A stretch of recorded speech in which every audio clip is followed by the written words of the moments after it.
Finally দীর্ঘ প্রতীক্ষার পরে আজকে ঢাকার উদ্দেশ্যে রওনা হলাম তুফান মুভি দেখার জন্য। গাড়িতে ফুয়েল কম থাকার কারণে পর্যাপ্ত পরিমাণ ফুয়েল ভরে নিচ্ছি। তুফান মুভি দেখার আগে বেশ কিছু কাজ রয়েছে আমাদের, যে কাজগুলো তুফান মুভি দেখার আগেই সারতে হবে। আমাদের তুফান মুভির শো ছিল রাত 8টায়, তাই তো প্রথমে আমাদের যেতে হবে সাপান নবীনগর। সাপান নবীনগর রাডার অফিসে আমাদের একটি বিশেষ মিটিং রয়েছে। সেই মিটিংটি সেরে তারপরে আমরা যাব তুফান শো দেখার জন্য। পদ্মা সেতুর টোল প্লাজার সামনে চলে আসলাম। এখন পদ্মা সেতু পার হওয়ার পালা। এখানে পদ্মা সেতুর উপরে উঠে সেতুর আশেপাশের প্রাকৃতিক সৌন্দর্যগুলো উপভোগ করতেছিলাম, তবে মাথার ভিতরে একটি টেনশন বারবারই কাজ করতেছিল।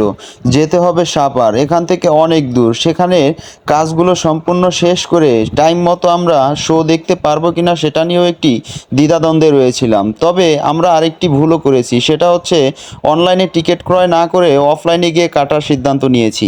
মাঝ রাস্তায় একটু যাত্রা বিরতি নিলাম, এরপরে আবারও বুলেটের গতিতে ছুটে চললাম সাভারের উদ্দেশ্যে। সাভারে বিশেষ কাজটি শেষ করে আমরা চলে আসলাম আমরা সাভার রাডার অফিসের সামনে থেকেই আপনাদের এখন দেখাচ্ছি। এখানে আমাদের গাড়িটি পার্কিং করে চলে যাব এখন রাডার অফিসের মিটিংগুলো শেষ করে নেমে চলে এসে এখানের পরিবেশগুলো একটু দেখানোর চেষ্টা করলাম। এরপরে চলে আসলাম মিরপুরের টেকনিক্যালে এসে আমাদের আরেক গাড়ির জন্য দেরি করতেছিলাম। এখানে চলে আসলাম এখন আমরা বসুন্ধরা সিটি কমপ্লেক্সের সামনে। এখন আমরা বসুন্ধরার ভিতরে ঢুকে আমাদের গাড়িগুলো পার্কিং করে এরপরে বসুন্ধরার 7 ফ্লোরে গিয়ে আমরা সিনেপ্লেক্সে আজকের এই তুফান মুভিটি দেখতে যাব। এখানে আমাদের গাড়িগুলো পার্কিং করে তড়িঝড়ি করেই রওনা হয়ে নিলাম 7 ফ্লোরে যাওয়ার জন্য। ভিতরে এসে দেখি ওমা তাল গাছ দেখে একটু ভিডিও করে এরপরে আমরা চলে যাচ্ছি 7 ফ্লোরে গিয়ে আমাদের অফলাইনে টিকিট কাটতে হবে। এখানে মাথার ভিতরে টেনশন ঘুরছে, খুব দ্রুত আমাদের টিকিট কাটতে হবে, না হলে টিকিট পাবো না। চলে আসলাম আমরা 7